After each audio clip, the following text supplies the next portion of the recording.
I joined Kent Labour Students at the Welcome Fair in my first year in 2010, and I can vividly remember purposefully going up to the stall at Freshers Fair, being stopped on my way by Brendan, and him asking me if I was interested.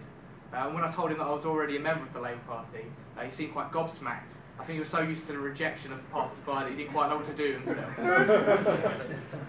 But in there lies a little context which I hope you will appreciate. When I joined Kent Labour Students, we were only a few months after the general election. Nick Clegg was still popular and we still weren't. We still are. It's hardly a secret. It's hardly a secret, not very long ago, Kent Labour Students was a dormant Labour club. And although reformed when I joined, we were barely scraping 19 members in my first year, and that figure is smaller still when you factor in how many of them were active members. It wasn't uncommon for us to have an event where only 5 or 6 people would turn up. And when a speaker comes down all the way from Westminster, they're not best pleased when there's a couple of people sitting in a lecture theatre perhaps this size. And with no budget, no members and no experience, the club could easily have folded in on itself. We were without a lot, but what we did have was friendship, energy and a vision for what Kent Labour Students could be. A hub of like-minded friends and individuals, sharing ideas, listening to guest politicians, debating current affairs and campaigning for the Labour Party. That first year was a struggle to make sure that the club succeeded, and is a testament to 2 people in particular that it did succeed, Brendan Chilton and Matt Partridge. Their boundless energy left a huge impression on me, and I can't thank them enough for setting the roots of what Kent Labour Students has become. In March 2011, at our AGM 2 years ago, I was elected General Secretary, with Matt Partridge as Chair and Vic Kolofsky as Vice Chair.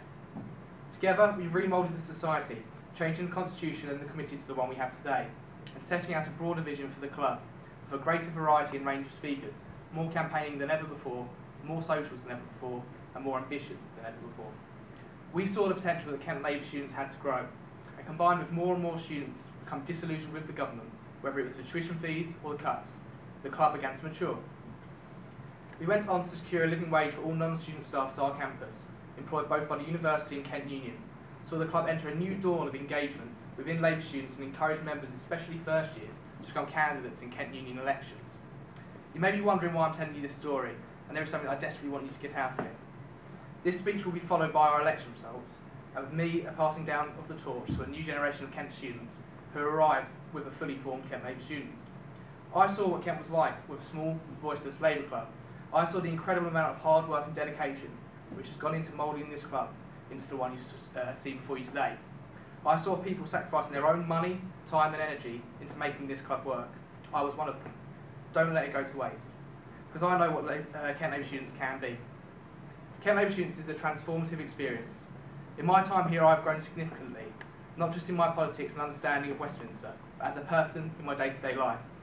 And it's not just been a transformative experience for me. Look around the room and tell me that not one person in here isn't different to when they first joined. There are many people who have had an impact on not just on me personally, shaping my own politics, but also on the society, and helping to shape us into what it is today. And in my final speech as Chair of Kent Labour Students, it is only fitting that I recognise their help and achievements. For those who have served on my committees as Chair, Jack Lay, Laura Walker, Andy Beasley, Moona Hassan, Alec James, Emma Booth, Ashley Wise, Carl Lewis, Jack Campbell-Tracy, Ed Jones, Bethany Taylor and Vic Kolofsky, your commitment and devotion to this club, your work rate and determination has helped ensure that this year has been a success.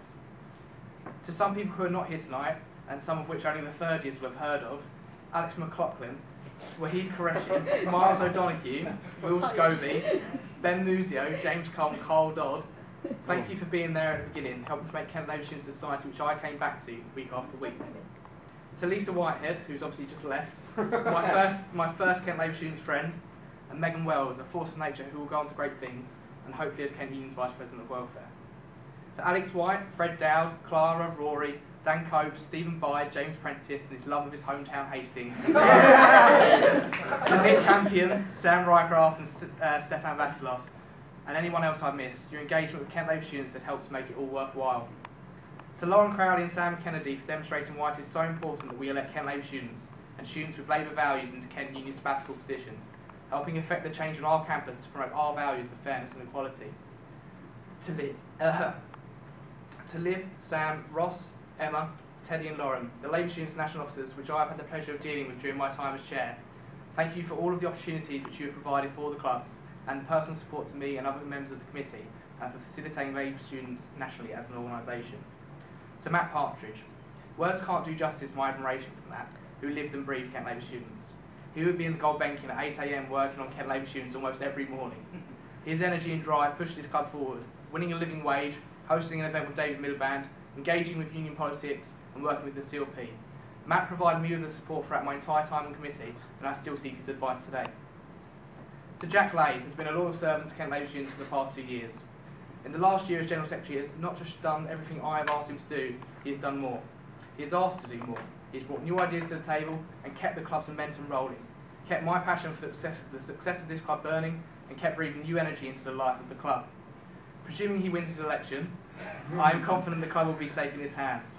And finally, to my girlfriend for her patience, her understanding and her unwavering support. To all of you, thank you. And so as I hand down the torch to the next committee, I note that at times this year, as the club has grown stronger and bigger, there has on occasions seemed to be small divisions between our members. We cannot let this affect the future of Kent Labour students. Kent Labour students are primarily a group of friends, united by their commitment to a progressive set of politics and a commitment to securing a Labour victory at the next general election. Divisions hurt these aims. In the Labour Party, we see division between the left of the party and the right. The Labour Party is not an ideology, we are a movement, which encompasses many views and approaches.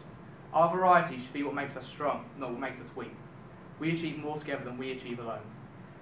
Kent Labour students doesn't have room for people who want to manipulate and play politics within our society, for people who want to play members off one another for personal promotion. You should save that for student union politics. Kent Labour students is bigger than that. Sometimes it is worthwhile reminding ourselves why we are here. The club must focus on campaigning for a Labour victory in the county elections of this year, the European parliamentary elections next year, and the general election the year after that. That is our raison d'etre, that is our purpose, that is why we exist.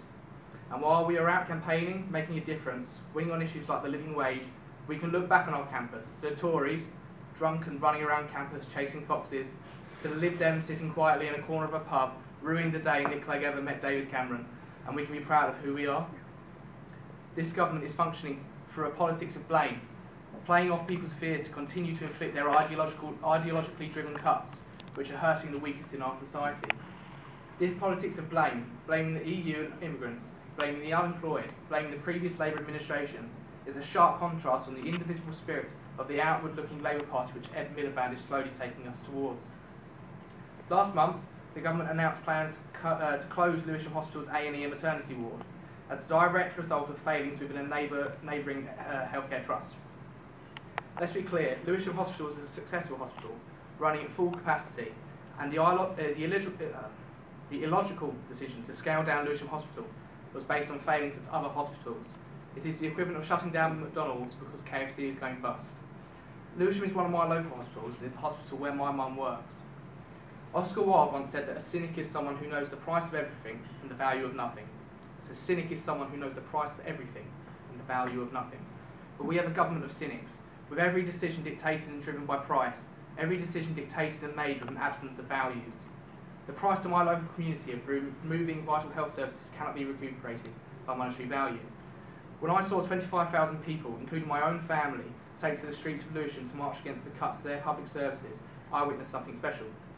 A community fractured by violence and knife crime, racial tension and unemployment came together through anger, indignation and panic, and stood as brothers and sisters, unified, yes, by their fears and anxieties, but also with a togetherness that revealed a community's spirit, a community's faith and a community's hope. The government remains cynics. But the public see value where Cameron and his cronies come, and we see them too. We see the ideal of Nairn Bevan's dream of a national health service fair for all.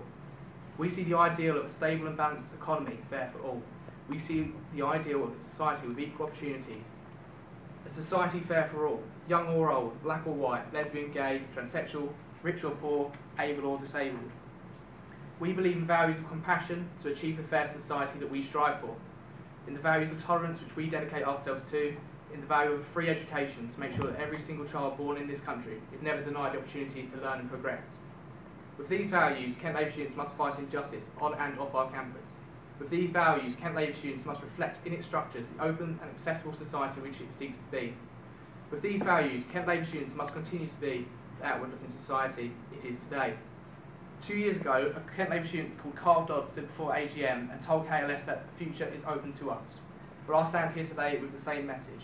The future is open to Kent Labour students to continue to be the true home of progressives and socialists on our campus.